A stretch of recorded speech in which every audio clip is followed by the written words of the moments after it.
আমাদের বড় ভুল, বলবো আমাদের বড় ভুল, আমরা ইসলামকে চিনি হুজুর দিয়া। এটি মারাত্মক ভুল। আমার উল্টা হওয়া উচিত ছিল, হুজুরকে চিনবো ইসলাম দিয়া। উনি নিজে ইসলাম অনুযায়ী চলেন কিনা, কোরআন এবং হাদিস অনুযায়ী চলেন কিনা সেটা করি নাই, হুজুর কি বলে সেইটাকে ইসলাম মনে করেছি। এই জন্য ইসলামকে জানার জন্য সব থেকে নির্ভরযোগ্য যে কিতাব, নির্ভুল যে কিতাব, তার নাম কোরআন মাজিদ। তার নাম কি? বিসমিল্লাহ বলো।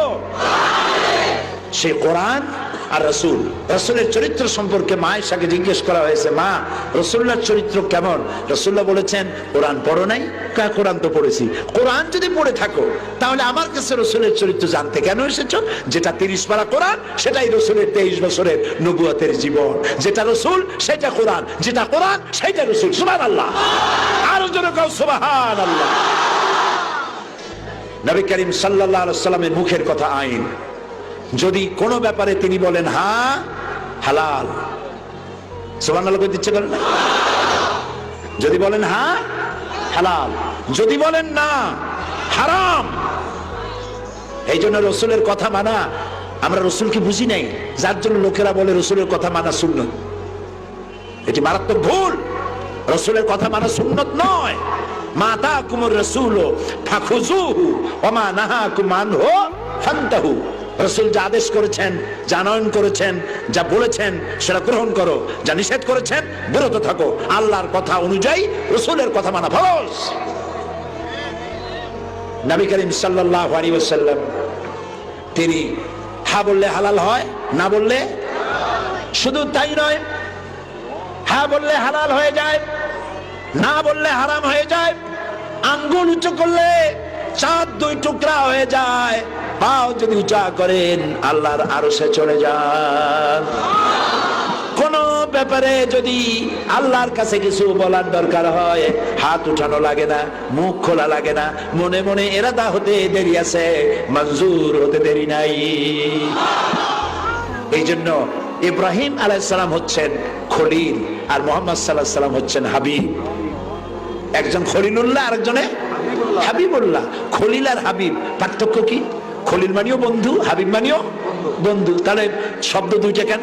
দুটো শব্দ এই জন্য, খলিল বলা হয় ওই ব্যক্তিকে, খলিল বলা হয় ওই ব্যক্তিকে যিনি তার বন্ধু, যিনি তার জন্য না পারেন এমন কিছু নাই, সব পারেন।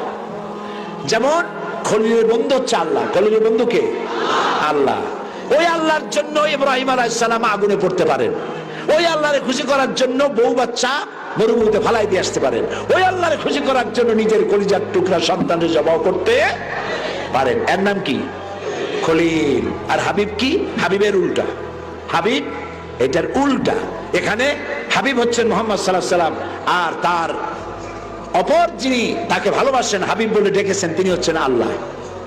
এখানে খলিল আল্লাহর জন্য না পারে এমন কিছু নাই, আর এখানে হাবিব মুহাম্মদ সাল্লাল্লাহু আলাইহি ওয়াসাল্লামের জন্য না পারেন আল্লাহর জন্য এমন কিছু নাই, সব করবেন, যা চাইবেন তাই করবেন। সুবহানাল্লাহ।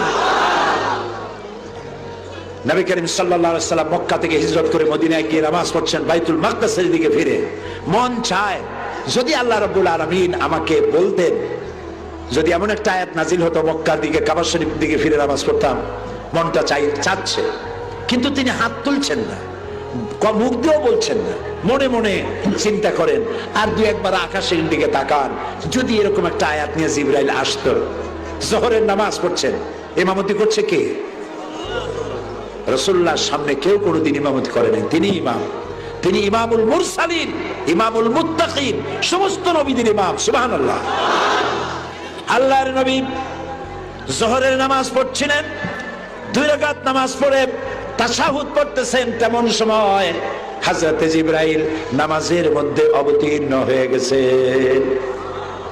অন্যান্য নবীদের বেলায় ওহীর জন্য বলা হতো, ঈসা ওহী দেওয়া হবে অমুক জায়গায় যাও, ও মুসা ওহী দেওয়া হবে অমুক পাহাড়ের কাছে যাও।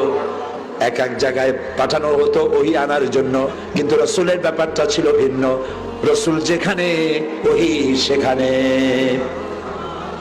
নামাজের ভিতরে হযরত জিবরাইল এসে ওহী নাজিল করলেন, কাদ নারা তাকাল্লুবা ওয়াজহিকা ফিস সামা। হে নবী, আমি বারবার লক্ষ্য করেছি আপনি আমার আকাশের দিকে তাকাচ্ছেন। আপনার মনের নিয়ত হচ্ছে মক্কা শরীফে, কাবা শরীফের দিকে ফিরে নামাজ পড়বেন। আপনার দিলের আরজু পুরা হয়ে গেছে, মঞ্জুর হয়ে গেছে। বাকি নামাজ কাবার দিকে, মক্কার দিকে ফিরে আদায় করুন। জোহরের বাকি 2 রাকাত নামাজ রাসূলুল্লাহ মক্কার দিকে ফিরে পড়লেন। সেই মসজিদ এখনো আছে, নাম কি? মসজিদে কিবলাতাইন। মসজিদে কিবলাতাইন। যারা যান নাই, যেতে পারেন নাই, আজকে দোয়া করি আল্লাহ তাআলা তাদের যাওয়ার তৌফিক দিন। জোরে বলেন আমিন। আরো জোরে বলেন আমিন। প্রিয় ভাই সব, রাসূল করিম সাল্লাল্লাহু আলাইহি ওয়াসাল্লাম তিনি এই পৃথিবীর সমস্ত মানুষের কল্যাণে কাজ করেছেন। তিনি তার কথা, আল্লাহ তাআলা তার কথা শুনেছেন এবং তিনি রাষ্ট্র পরিচালনা করেছেন। নারীকে মর্যাদা দিয়েছেন, শ্রমের মর্যাদা দিয়েছেন, শ্রমিকদের মর্যাদা দিয়েছেন। সব থেকে বেশি শ্রমিকদের ব্যাপারে বলেছেন, আল কাসিম হাবিবুল্লাহ, সহস্তে যে উপার্জন করে সে আল্লাহর বন্ধু। মিথ্যা বন্ধ করেছেন, চুরি ডাকাতি বন্ধ করেছেন। মানুষকে, ওই যে বলা হয় যে রাসূল এতগুলি যুদ্ধ করেছেন কেন? রাসূলের কোন যুদ্ধ অফেন্সিভ ছিল না, প্রত্যেকটা যুদ্ধ ছিল ডিফেন্সিভ। আক্রান্ত হয়েছেন, আক্রমণের জবাব দিয়েছেন, আক্রমণের জবাব দিয়েছেন। যুদ্ধ নিজের থেকে যুদ্ধ করে কারো কোনো ক্ষতি তিনি জিন্দেগিতে করেন নাই। সুতরাং আজকে যদি এই পৃথিবীতে কারো কাছে শান্তি নাই, ইউরোপ বলেন, আমেরিকা বলেন, কারো কাছে শান্তি নাই। শান্তি আছে ইসলামের কাছে, শান্তি আছে মুহাম্মদ সাল্লাল্লাহু আলাইহি ওয়াসাল্লামের অনুসরণের মধ্যেই আছে শান্তি। আপনারা মনে করেন ইউরোপ আমেরিকায় খুব বুঝি শান্তি? না, আমি তো আল্লাহর মেহেরবানি এইসব দেশ দেখছি। এই পৃথিবীর 5টি মহাদেশের 50টিরও বেশি দেশ আল্লাহ তাআলা আমাকে দেখাইছে। ওদের সভ্যতার কাছে আপনার শেখার কিছু নাই, বরং ওদের শেখা উচিত মুসলমানদের কাছে। ওরা কি করছে জানেন? ব্রিটিশ পার্লামেন্টে, তারপরে আমেরিকান পার্লামেন্টে আইন পাশ করেছে, পুরুষ পুরুষকে বিয়ে করবে, মেয়ে লোক মেয়ে লোকের বিয়ে করবে। নাউজুবিল্লাহ মিন যালিক। আমাদের দেশে কুত্তায় ওই কাম করে না, করে নাকি? বিবাহ করবে বিপরীত জেন্ডার, বিপরীত লিঙ্গের কাউকে। পশু জগতেও তাই, আর মানুষ জগতেও তাই। কিন্তু ওখানে আইন পাশ করেছে তারা। এবং এরা নাকে ফুল লাগায়, কানে দুল পরে, তারপরে ঠোঁটে রিং পরে, জিহ্বার মধ্যেও রিং পরে 4-5টা দেখছি আমি। চিন্তা করছি এরা ভাত খায় কেমন, কি শয়তান!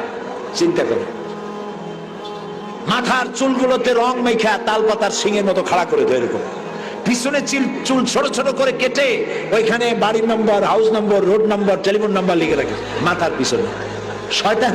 শয়তানে চিন্তা করে যে আমি আর শয়তানে শিখি, আমি তো মারাত্মক শয়তান। বাপে তার ছেলেকে, এগুলো আবার চোখে দেখা, আন্দাজে বলি না। মা সন্তানকে পুশচেয়ারে করে ঠেলে, পুশচেয়ার আছে না, রাস্তা রাস্তা ঠেলে মার্কেটিং করার সময়। কুত্তার বাচ্চাটা থাকে কোলে, আর নিজের ছেলে ঠেলে নিয়ে যায়। বুকের দুধ খাওয়ায় না, ফিডার খাওয়ায়, আর বাচ্চারা ঠেলে, কুত্তাটা রাখে কোলে। এই বাচ্চা বড় হইয়া এই মায়ের কেমনি ভালোবাসবে? ছেলে বড় হইল আন্দাজে কয়টি তুমি দেখছো নাকি? এই ছেলে বড় হইয়া তারপরে একটা গার্লফ্রেন্ড নিয়ে চলে গেল কোথাও, আবার মেয়ে বড় হয়ে বয়ফ্রেন্ড নিয়ে চলে গেল কোথাও। এদিকে মা বাপ বুড়া হয়ে গেছে, এই বুড়া বুড়ি যাবে কই? ওদের জন্য গভর্নমেন্ট তৈরি করছে ওল্ড পিপলস সেন্টার। আমি ওইটার নাম রাখছি বুড়া বুড়ির এতিমখানা। বুড়া বুড়ি ওইখানে পড়ে থাকে, দুধ মদ আর পত্রিকা দরজার সামনে থুয়ে যায় পুলিশে, ওইটা খুলে গভর্নমেন্ট খাওয়ায়। ওইটা নিয়ে তারা ভেতরে নিয়ে যায়। যেদিন দেখে 3-4 দিনের খবরের কাগজ, মদ আর দুধের বোতল পড়ে আছে, ভিতরে নেয় না, তখন মনে করে কি হয়েছে, দরজা খুলে দেখে মুড়ে পড়ে রয়েছে, কাছে ছেলেও নাই মেয়েও নাই। এই হলো তাদের জীবন। আরো শুনবেন, আমি যে বাড়ি থাকি লন্ডনে, ইস্ট লন্ডন, ওর সামনেই খ্রিস্টান এক বাড়ি। রাত্রে পুলিশ আসছে, সকালবেলা জিজ্ঞেস করলাম ওই বাড়ি পুলিশ আসছে কেন? ঘটনা শুনলাম স্বামী স্ত্রী ঝগড়া হয়েছে। ঝগড়া কি নিয়ে? স্ত্রী বলছে যে আমার বয়ফ্রেন্ডের সঙ্গে আজকে ডেটিং হয়েছে, আমার বয়ফ্রেন্ড আজকে রাত্রে আমার কাছে থাকবে, তুমি পাশে কোনো বন্ধুর ফ্ল্যাটে যাও। স্বামীরে বলতেছে, স্বামী কয় যে একটা কথা হইলো, কই কেন কথা হবে না, এটা আমার রাইট। এই দুজনে ঝগড়া বাঁধছে, আর ঝগড়ায় কেউ কম যায় না। তারপরে 999 ডায়াল করেছে, টেলিফোনের 999 ডায়াল করা মানে পুলিশ স্টেশন।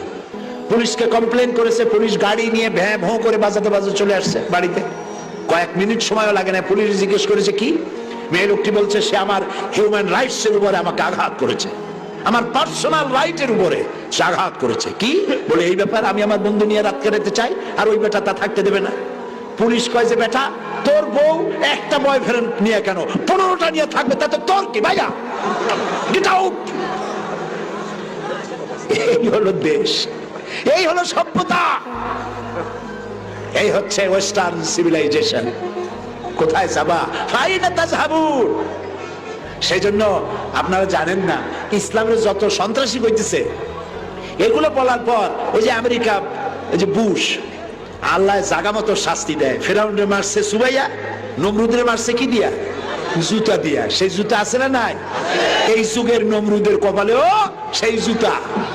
ওর নাম কি, নাম কি? এই নতুন যত বুশ তৈরি হবে, জুতা কিন্তু রেডি আছে। পৃথিবীতে আল্লাহর শাস্তি দিয়ে কেউ এড়াইতে পারবে না, পারে নাই, পারবেও না। তো দেখা গেল ওরা বলে যে মুসলমানরা সন্ত্রাসী, সারা পৃথিবীর সব মুসলমান সন্ত্রাসী, আর মাদ্রাসাগুলো সন্ত্রাসী বানায়। নাউজুবিল্লাহ। আরে বাবা, মাদ্রাসাগুলি তো ইসলাম বাঁচায় রাখছে, সেটা কওমি মাদ্রাসা হোক, সেটা আলিয়া মাদ্রাসা হোক।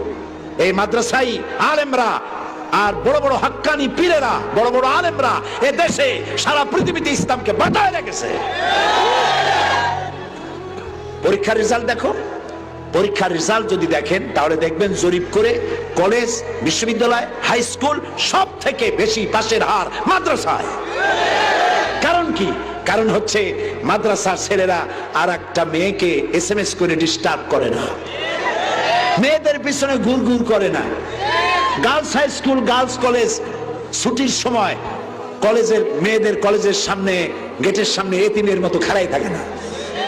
এই মাদ্রাসার ছেলেমেয়েগুলি লেখাপড়া করে বেশি, পরীক্ষায় পাশ করেও জনমের মতো। এগুলোর বানাইছে সন্ত্রাসী। যত টুপি দাড়ি যা দেখো সব হলো সন্ত্রাসী।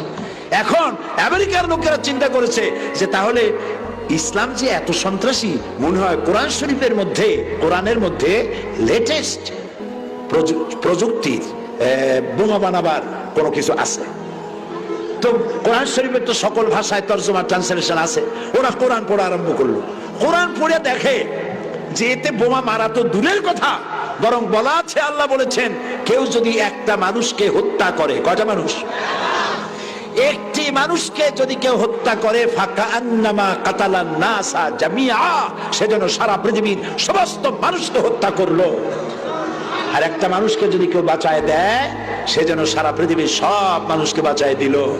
এই কোরআন শরীফ পড়িয়া এরা বিষে ধরলো। এখন অবস্থা কি হয়েছে জানেন? এখন অবস্থা হলো প্রত্যেক বছর আমেরিকায় 25 থেকে 30 হাজার খ্রিস্টান ইসলাম কবুল করতেছে। মসজিদের সংখ্যা বাড়তেছে। বুশেদের হুশ নষ্ট হয়েছে এই জন্য। গ্রেট ব্রিটেন মসজিদ ছিল একটা, ওয়াকিং মসজিদ। আজ থেকে 150 বছর আগে একটা মাত্র মসজিদ ছিল। সেই গ্রেট ব্রিটেনে এখন মসজিদের সংখ্যা 8,500।